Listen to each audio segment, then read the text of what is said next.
હવે ચાલવાથી વજન ઉતરે છે આપણે બધાને ખબર છે, પરંતુ કયા સમયે ચાલવું જોઈએ? સવારે ચાલવું જોઈએ કે પછી સાંજે ચાલવું જોઈએ? કેટલા સમય માટે ચાલવું જોઈએ? આ બધી જ વસ્તુ આજના વિડીયોમાં આપણે જાણવાના છીએ. એટલા માટે થઈને અમારો આજનો આ ખાસ વિડીયો તમારા માટે જ બનાવેલ છે. આ વિડીયો એકવાર પૂરો જોઈને જજો.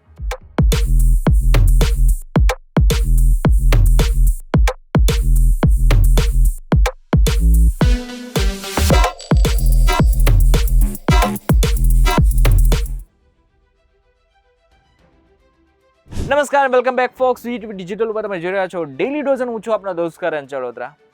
હવે સવારે ચાલવું જોઈએ કે સાંજે ચાલવું જોઈએ એ સમજતા પહેલા આપણે એ સમજવું પડશે કે વજન એકચ્યુઅલમાં ઘટે કઈ રીતે.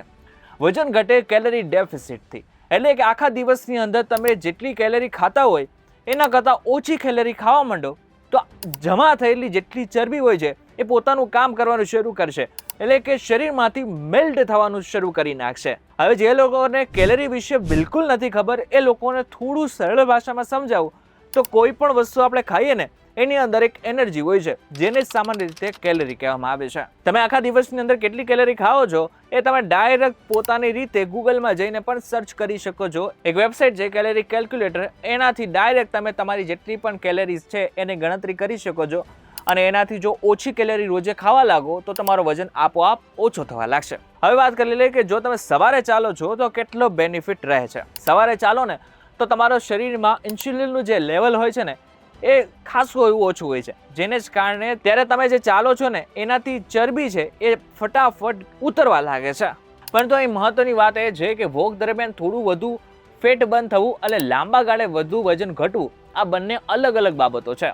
અનેક રિસર્ચમાં જાણવા મળ્યું છે કે લાંબા ગાળાના વજન ઘટાડવામાં ખાલી પેટ અને ખાઈને કરેલી કસરત વચ્ચે કોઈ ખાસ ફેરફાર જોવા મળ્યો જ નથી. જો સાંજના ચાલવાની વાત કરીએ તો સાંજે આપણે શરીરનું જે ટેમ્પરેચર હોય છે એ થોડું વધુ હોય છે અને આનાથી પણ વિશેષ આપણે સવારે ઉઠીએ તો કેવી રીતના મસલ્સ પેઇન થતા હોય ઘણી બધી વખત, એવી રીતના સાંજે પેઇન નથી થતા, એટલે કે સ્ટીફનેસ ઓછી હોય છે, જેને કારણે પણ ચાલવામાં થોડો ફાયદો મળતો હોય છે. તો હવે સવારે ચાલવું જોઈએ કે પછી સાંજે ચાલવું જોઈએ? તો એક રિસર્ચના જણાવ્યા અનુસાર કસરત કરવાનો શ્રેષ્ઠ સમય એ છે કે જે સમય તમે રોજ નિયમિતપણે ફોલો કરી શકો, કારણ કે વજન ઘટાડવામાં સૌથી મોટું યોગદાન કોઈ ખાસ સમય નહીં પરંતુ નિયમિતતા આપે છે. જો સવારે સમય મળે અને તમે રોજ ચાલવાની ટેવ પાડી શકતા હોય તો સવારે ચાલો. જો ઓફિસ કે કામ પછી સાંજે તમને સમય મળતો હોય તો તમે સાંજે પણ ચાલી શકો છો. હવે કેટલું ચાલવું જોઈએ? હવે આઈડિયલી ડોક્ટર એવું કહે છે કે જો તમે જુવાન છો ને તો તમારે રોજે 10,000 સ્ટેપ્સ ચાલવા જોઈએ. 10,000 સ્ટેપ્સ બહુ અઘરી વાત નથી, પરંતુ જો તમને કોઈ બીમારી છે અથવા તો તમે ખૂબ જ વૃદ્ધ થઈ રહ્યા છો તો ખાસ કરીને તમે એમાં ફેરફાર કરી શકો છો. હવે આનાથી પણ વિશેષ જે સમજવા જેવું છે, તમે વોક કરીને 200 થી 300 કેલરી બર્ન કરી નાખો છો, પરંતુ રાત્રે જઈને પીઝા ઠૂસી નાખો છો અથવા તો બર્ગર ખાઈ નાખો છો તો પછી તમે જ્યાં હતા ત્યાં જ રહી જશો, એટલે કે ના તો તમારો વજન ઘટશે ના તો તમારો વજન વધશે.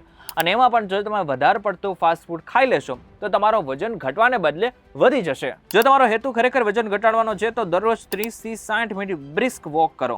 અઠવાડિયામાં કુલ 150 થી 300 મિનિટ શારીરિક પ્રવૃત્તિ કરો.